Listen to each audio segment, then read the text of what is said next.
Hello and a warm welcome to Federal Special Program Capital Beat. Tomorrow, that is May 28th, the new Parliament building will be inaugurated by the Prime Minister of India, that is Narendra Modi. But it will be an inauguration which is going to be without the president, without the chunk of the opposition parties. And when I say a chunk, it is the major chunk of the opposition parties who will not be attending the event. These opposition parties have been saying that this is an insult to the President of India. It is an assault on democracy. Whereas BJP has been claiming that it has the support of some 25 political parties which will be in attendance of the event. And this has led to a major polarization. Now, of course, how will the event pan out? That's a different question altogether. But given the politics behind the event, and also, of course, 2024 elections are not far away, how the opposition unity is forging up. And beyond that is the issue of the narrative of the caste census. All this and much more.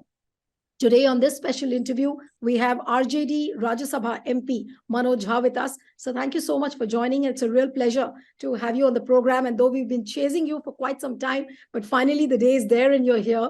Thank you so much again. Mr. Jha, but my first question to you, of course, is regarding the inauguration of the Parliament building. It's seen as a historic day. We are going to see a new Parliament, a swanky building, something which, of course, in 75 years has not happened. But what is the real symbolism for you, sir? Thank you very much for being here on the Federal.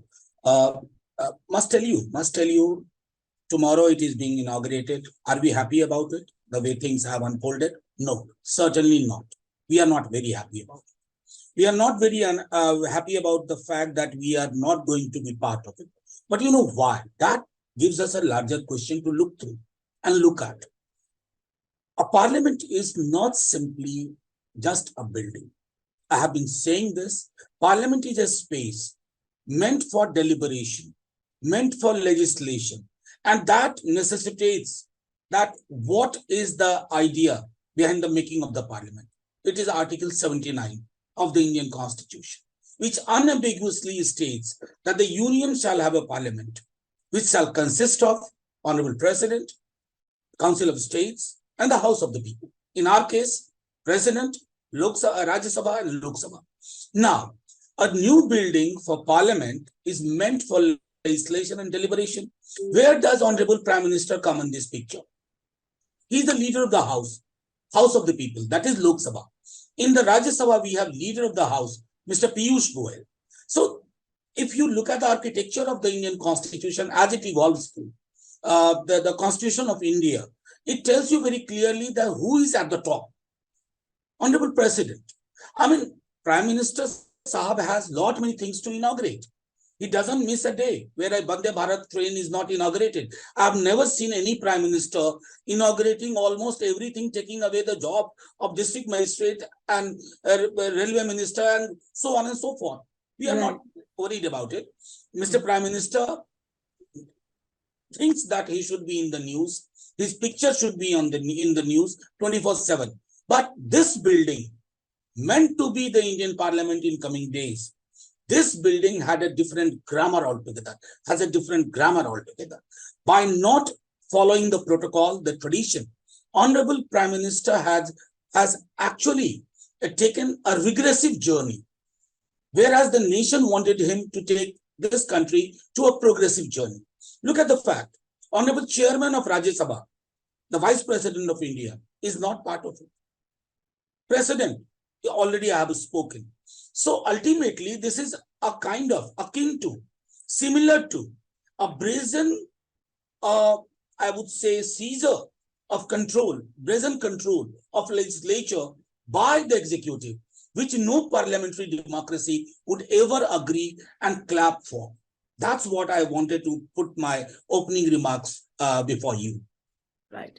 But Mr. Jha, many people feel that, this is too hard and too belligerent a stand for the opposition. Of course, you could have registered your protest, but at the same time, should not have boycotted. Many people feel that way, and many intellectuals also I spoke to, they are saying that, yes, boycott is a very hard stand on such an occasion. What would you really say to people? I'll tell you very frankly, those intellectuals, many of them, I know them personally, probably they have somehow also become part of that narrative which is going on from the government.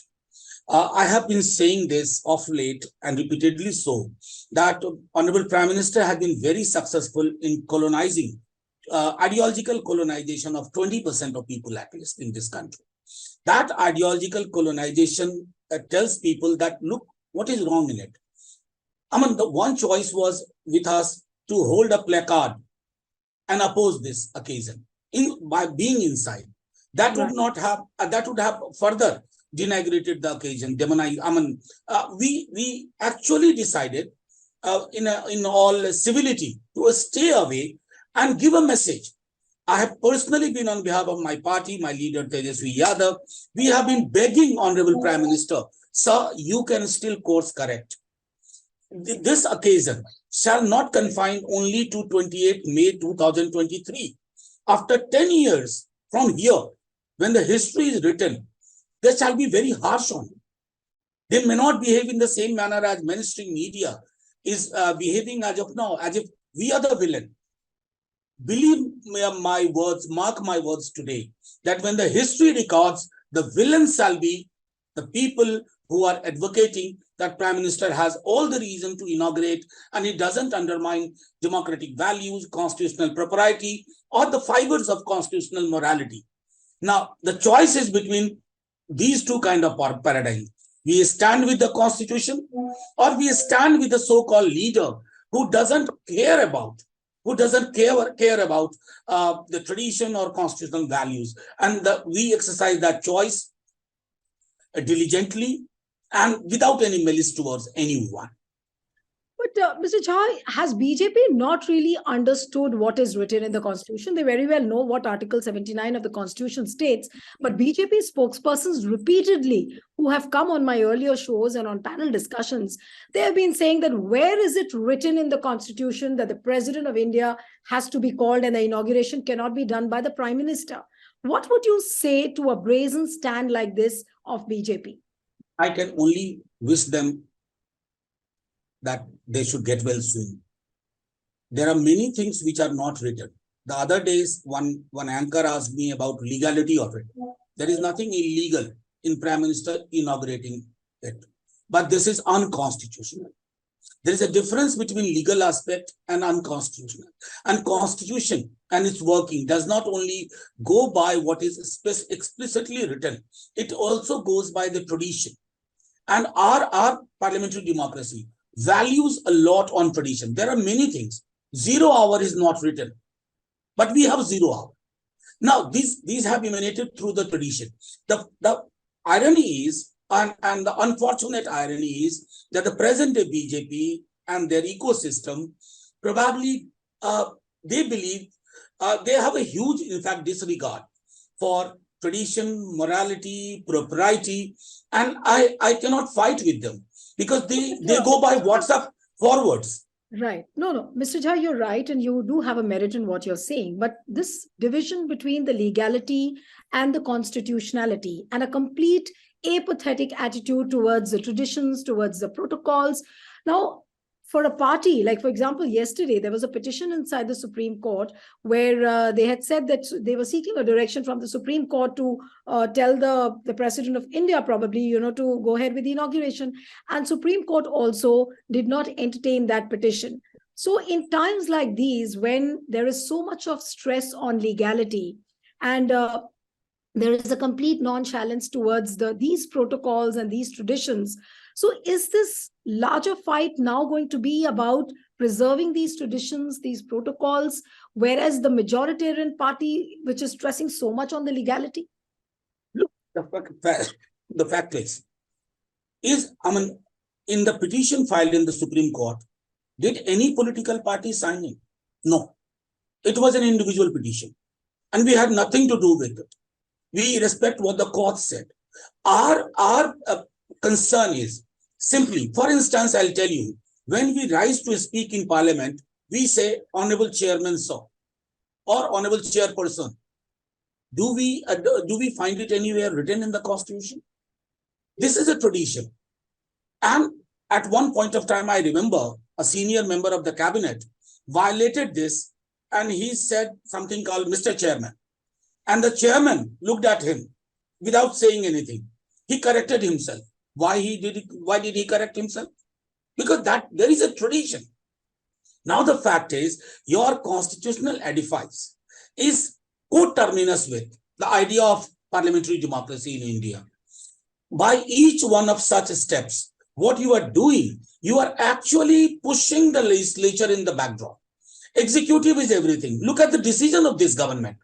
When they decide to have this parliament, new building, did they come in the parliament and say that this is a proposal we should go ahead? Don't forget, it was COVID times.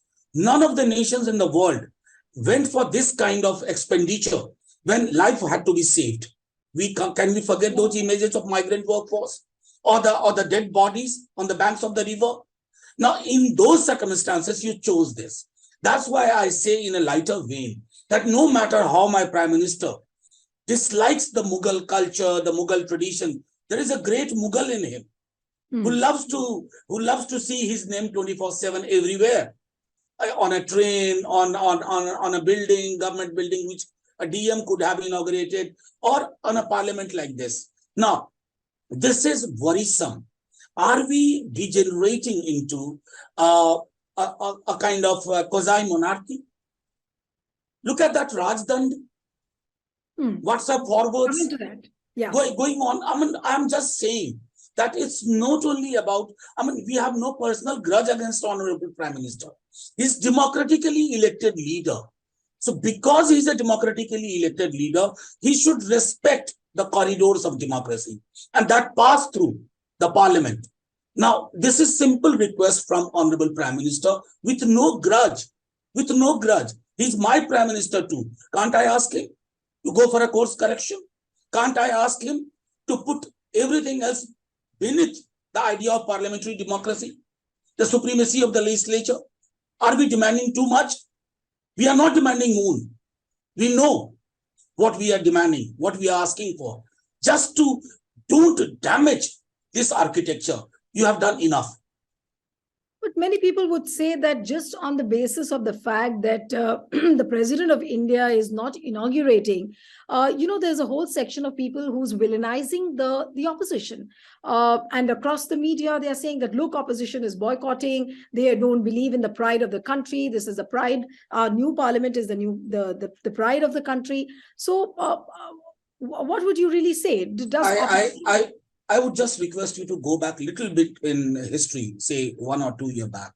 When the farm laws were discussed, we had begged Honorable Prime Minister and the executive and the ruling party, don't force this, don't bulldoze this. You have the numbers. They said numbers will play. We have the number. We begged them, came back home. Very sad on that day. What happened subsequently?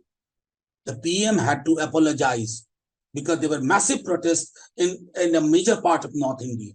Now, that tells us that, look, this is what the power of parliamentary democracy is. You can bulldoze once. You can make us villain today. But are we being called a villain simply because we are speaking through this?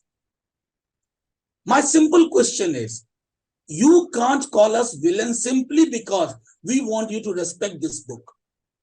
We want you to respect whatever we have gathered, collated, collected meticulously since 1947 after the partition. We want you to respect the discourses which took place before making up of Article 79. If you cannot respect that and instead call us villain, I would again say that please go back to basics. Read. The problem with BJP people is that they don't read, they don't study. They had no contribution in the making of the constitution. So they are making up those losses, the lost years, by concocting their version of, say, constitution or morality or democracy. And that is worrisome. Right. But Mr. Jha, this whole thing about, a Dalit president being sidelined, sorry, a tribal president being sidelined, does this also, is this narrative also in consonance with this whole narrative of a caste census, inclusivity, and, how all castes have to be taken along? Is that also another reason why this point has been highlighted too much by the opposition that, look, BJP has made a tribal precedent, but here you have an incident which is a momentous occasion. It is a historical occasion, but the president has not been sidelined. And that being a tribal woman is the point which is the focal point for the opposition. I'll tell you very frankly, I would say that even if it was a non-tribal president, we would have spoken the same language. It's about the position. Again, I repeat, it is about the architecture of parliament and parliamentary democracy. Now, let me reiterate certain things in perspective. Caste census has been in demand, if my memory goes well, since 2010 and 11. Laluji, Mulayam Singh ji, even Gopinath Munde silently supported it. There, it was incorporated. Subsequently, by the time it was completed, Narendra Modi ji became Prime Minister.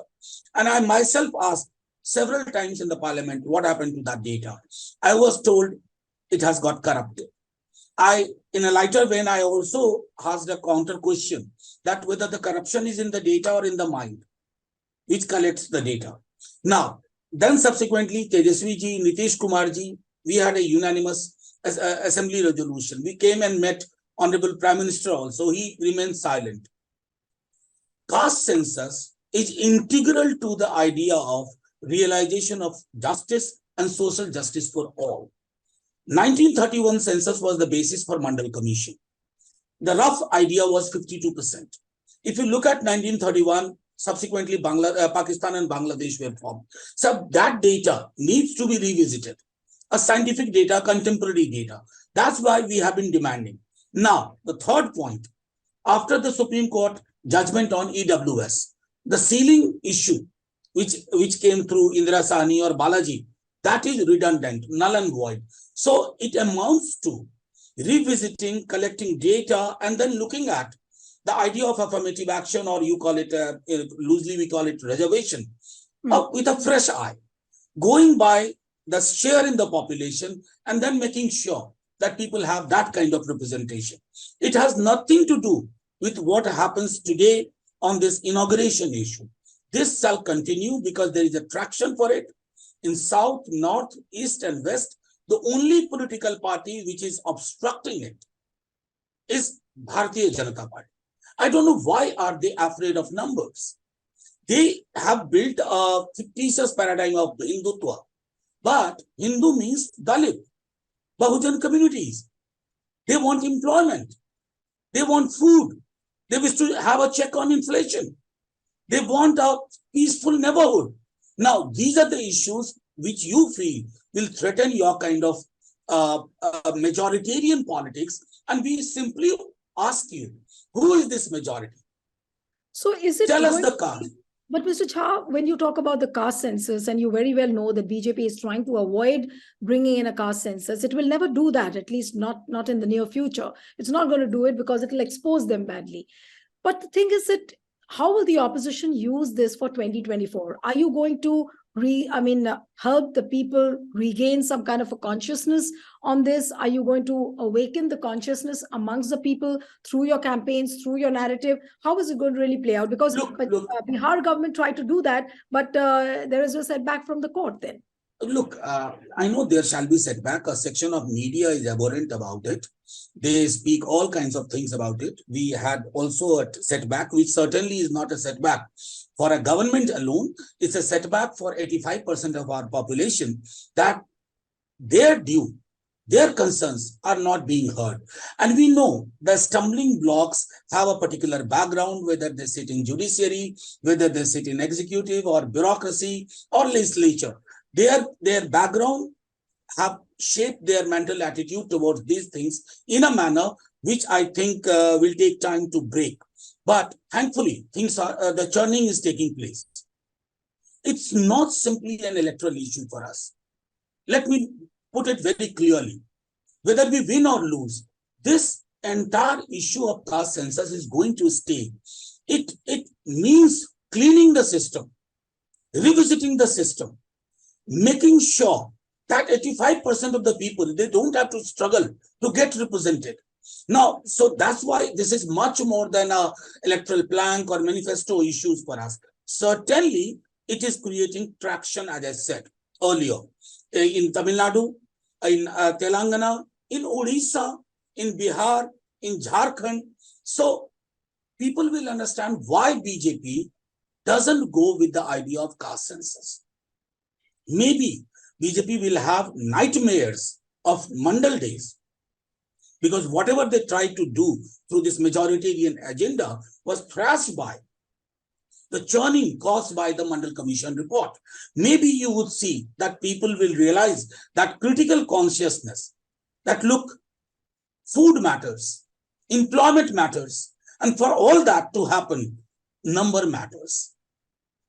And when number matters, it can't be stopped by a court or a bureaucracy or executive for very long.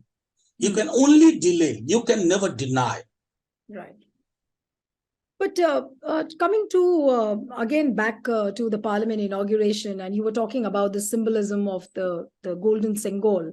A lot of people are criticizing as to, why this golden Sengol is now being taken out of the museum and now installed in parliament. What is the logic, according to you, why Modi ji is doing it, or why Modi government is doing it? I repeat, Prime Minister Sahab has Zabardast habits. There is a king in him. There is a Badshah in him. Look at his choices. Look at his, I would say many a time, dress. Look at the fact that he kissed the floors of the parliament when he entered. And in 9 years, he has shown a scant disregard for parliamentary procedures. Somewhere, monarchy and the symbols of monarchy have a ready traction in him. But I must tell you, these symbols of monarchy, they are actually belittling the idea of Indian democracy. They are belittling. Probably Prime Minister Sahab and his core team doesn't realize that we are undertaking regressive journey. This regressive journey is not in consonance with the preamble of the Constitution, with the idea of scientific temper.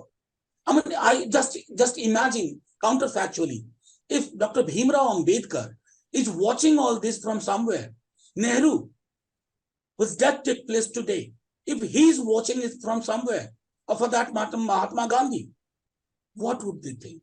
Look, we had given you such a vibrant country of an open mind, which did not change its course even after a brutal partition which took place. And where are you taking it now? I think this Sengol thing is actually a sad commentary on what we have become.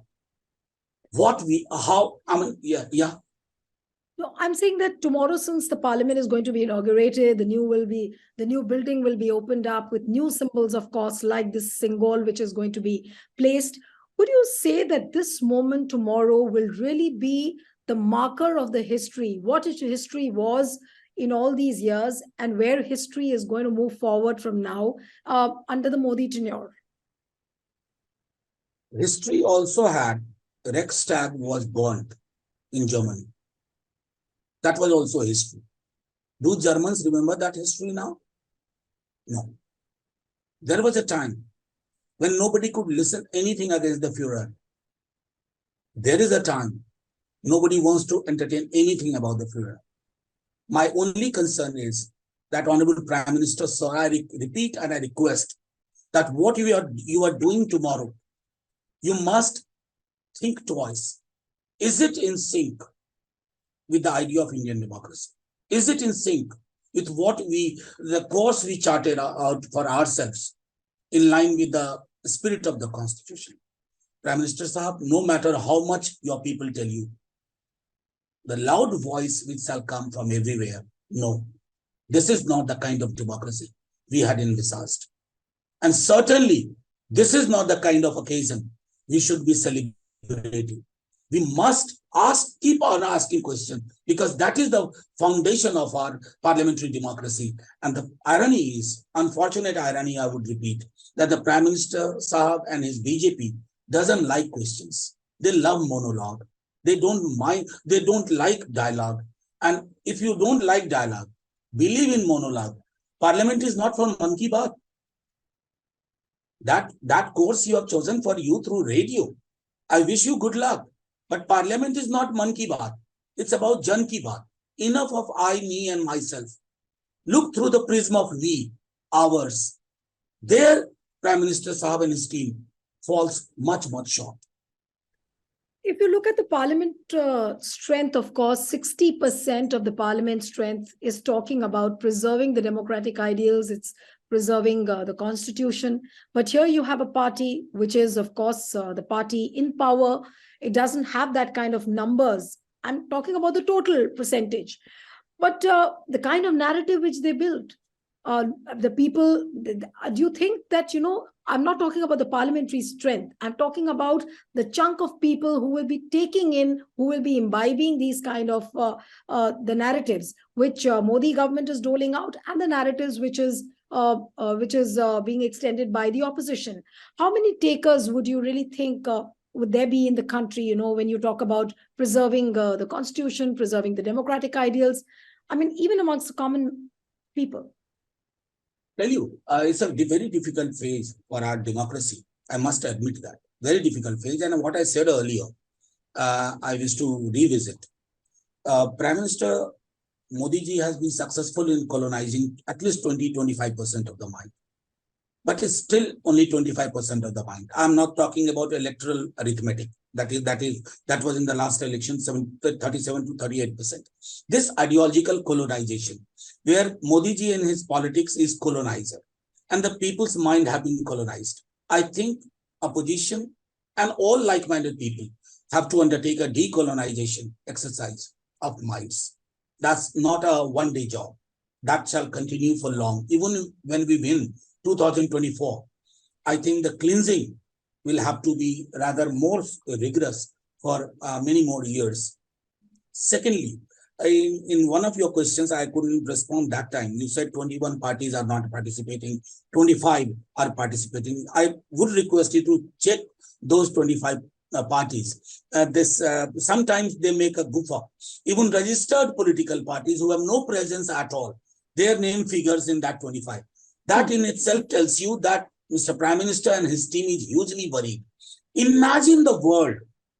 How will they watch? Because world shall not watch through the lens of mainstream media. They have their independent judgment. And they would believe that, look, this is one Indian democracy. Begin with Nehru. And where have we come? On the inauguration of a building, a new parliament, entire opposition, I mean, genuine opposition. Because there are parties in the opposition whom you cannot call opposition, because they vote every time with the ruling party, even in farm laws. I don't think you need rocket science to understand whom I am referring to. So this fact will also be observed by the people outside, by the people inside in this country. And it's a long haul, I must tell you. It's a long exercise. We shall fight, we shall win. Ultimately, it's not about us. It's about democracy. If democracy loses to the symbols of monarchy, believe me, it shall be the saddest day in our memory. I'm really interested in, getting a comment from you on Modi ji's inner character. You said that, there's a monarch in him. And many people from the opposition have been saying that, there is a feeling that Modi ji is trying to, completely change the order of the country from a democratic republic. It's going to turn out into maybe some kind of another republic he wants, where he is going to be the central figure. He will be the government. He will be the opposition. He will be the king. Is that sense correct, according to you? I tell you, somebody said that word. I don't exactly agree, but that's a very interesting word. He loves I mean, one epithet which is very appropriate about him, elected autocrat. He's elected democratically, I can't deny that. But the fact is, there is a monarchy. There is a Mughal in him, let me put it bluntly. There is a combination of Akbar, Shah Jahan, Jahangir in him, which believes in leaving a legacy. So legacy is what? He has not left any sound, positive, democratic legacy. What he has left with? A building, a couple of buildings, and a Vande Bharat or a set of Vande Bharat. He should have left a legacy in the shape of a blueprint vis-a-vis unemployment, vis-a-vis inflation, vis-a-vis inclusive economic agenda, vis-a-vis making sure that the country remains in peace, making sure that he does not campaign on the lines which is so predictable. Bajrang Dal is equal to Bajrang Bali. I never thought, even from his standard, Karnataka election tells me that there is something fundamentally wrong, and it's wrong for him also. Right. That also brings me to the question, Mr. Jha, that Modi government has completed 9 years. And 9 years, if I may ask you, and you represent an important opposition party, how would you really recall and summarize the 9 years of Modi's rule? Look, for 9 years of Modi's rule, if I have to summarize, I'll rather ask you and your viewers to look at the television debates which go, which is organized every evening. Have we discussed unemployment? Shouldn't Modi ji think that why in his tenure unemployment rate is all-time high? Why shouldn't Modi ji reflect on the fact that he talks, when he goes abroad, he talks about Mahatma Gandhi and Buddha, and here he would celebrate everything related to Savarkar. He has a member of parliament he promoted, who has called Godse the only Deshbhakt, and says a member of parliament. Shouldn't he have spoken about it? Now, as a prime minister of this great country, and I would call it a civilization, shouldn't he make sure that these discourses are little more positive between political parties? Shouldn't he be worried that 18 to 20% of our population is demonized 24/7 in the name of love jihad, hijab, and etc., etc.?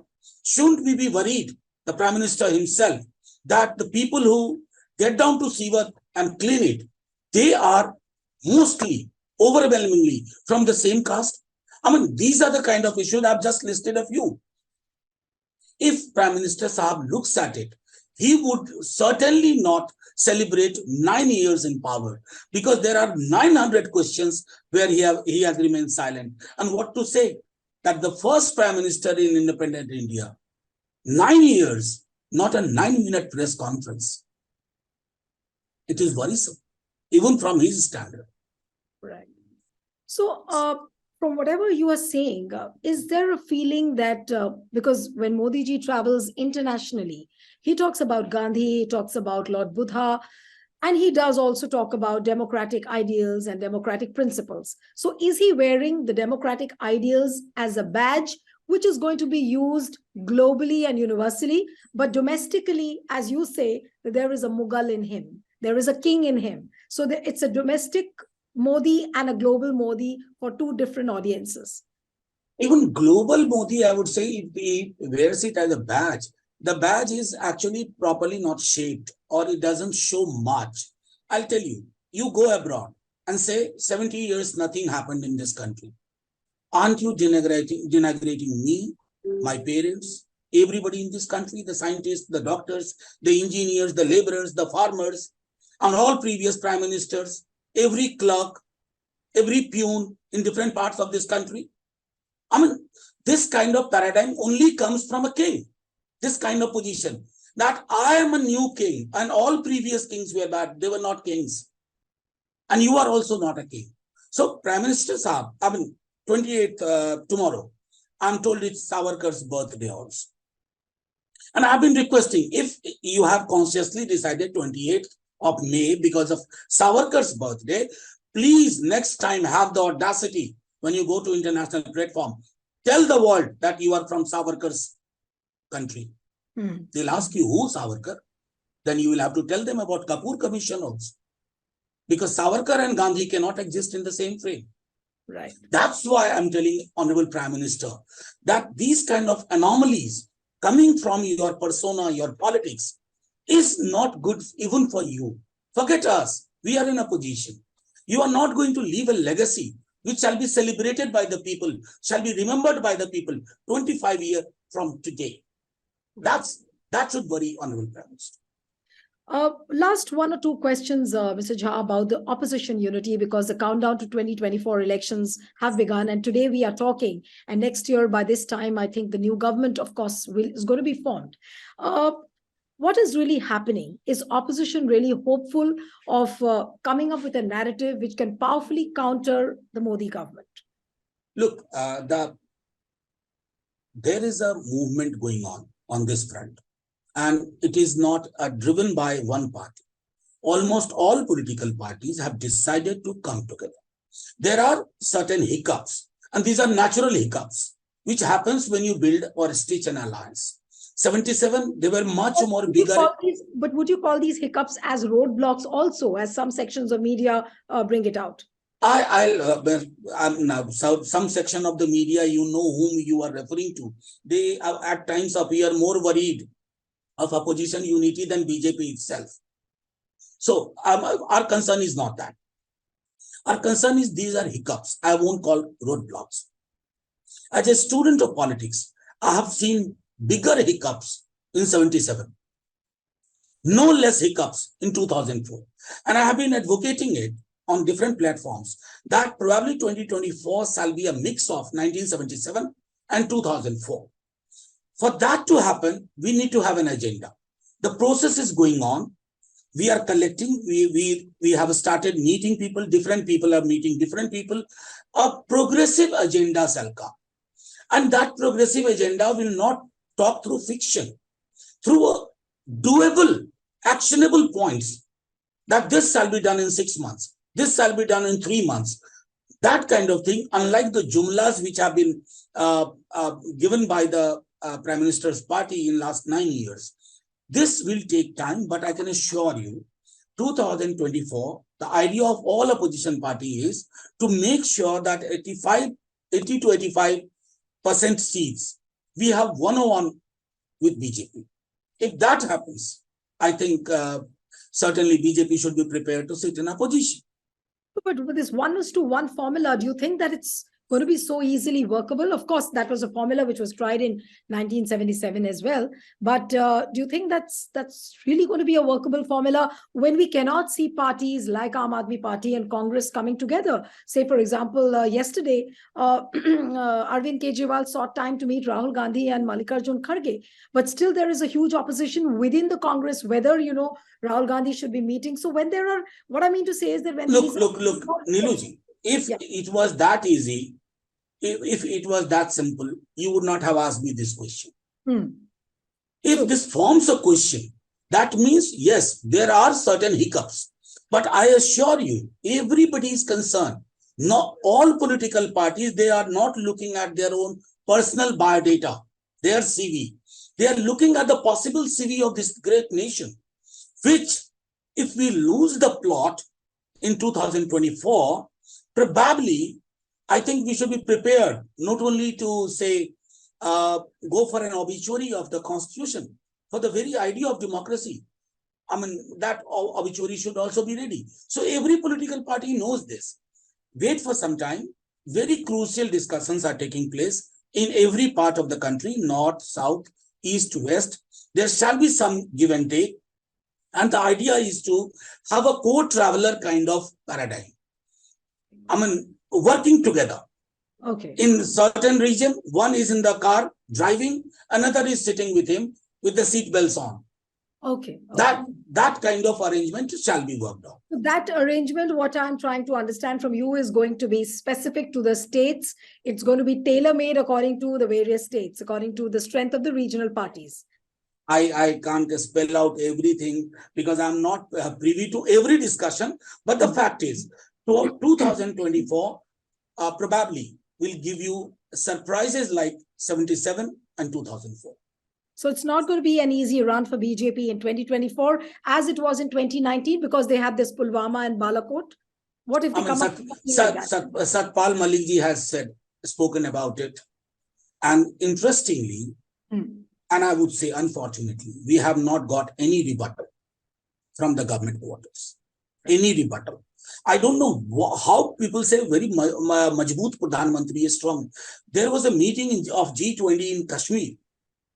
Certain countries, including China, put up a clause and stayed away saying something. There is no strong statement from my government. Now, that worries me because governments come and go. Political parties come and go. But the idea of Indian nation, its territorial integrity, its sovereignty should be paramount. And there I find more often than not, particularly with respect to China, the signals are actually disturbing. Right. One last question, Mr. Jha, that cooperative federalism was a term which was coined by the Modi government.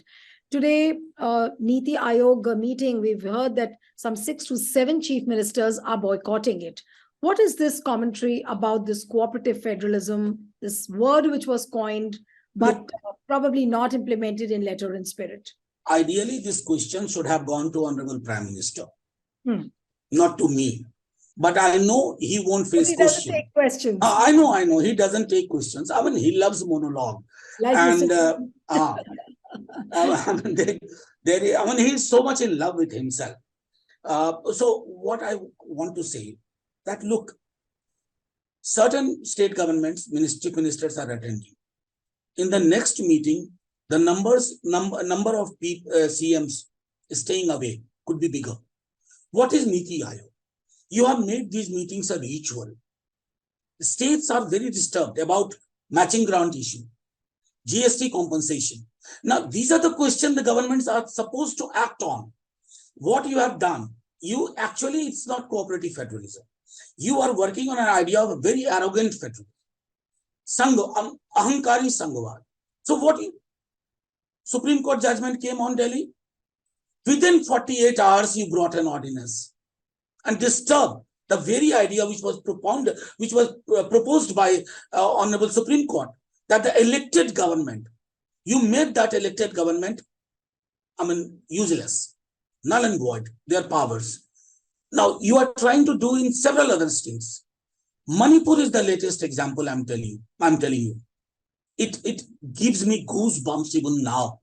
Manipur was burning, my own country, my people, and my Honorable Prime Minister was doing Bajrang Bali is equal to Bajrang Dal in Karnataka. Does it behove? Does it match with the idea of federalism? Now, these are the kind of onslaughts we have seen in different form, financial, political, sending ED, IT, CBI to disturb opposition rule states. Ultimately, Mr. Prime Minister and his team is responsible if members are not participating in the NITI Aayog meeting. And NITI Aayog has not been a replacement for a planning commission, which he thought he will be able to achieve. In 9 years, NITI Aayog, apart from a building and some reports occasionally, they have not done anything. One last question before I wind up, that any regret which the opposition has in the last 9 years, that you've not been able to do what you really wanted to? Yes, there is a regret. We could have gone for mass movement. Mass movement in every part of the country is a missing link. I have a personal regret for it. Okay. There is a lot of anger. There is a lot of frustration. But we thought speaking in parliament, putting up questions will change. It did not. I think somewhere with this government, farm law movement tells you that this government is actually scared of people coming together. We should have ensured that. Thank you. Thank you so much, Mr. Jha. It was lovely having you on the program. And one appeal to the viewers who are watching this interview, subscribe to our channel, send us your feedback, and stay tuned to the Federal. Thank you, sir. Thank you so much, Mr. Jha.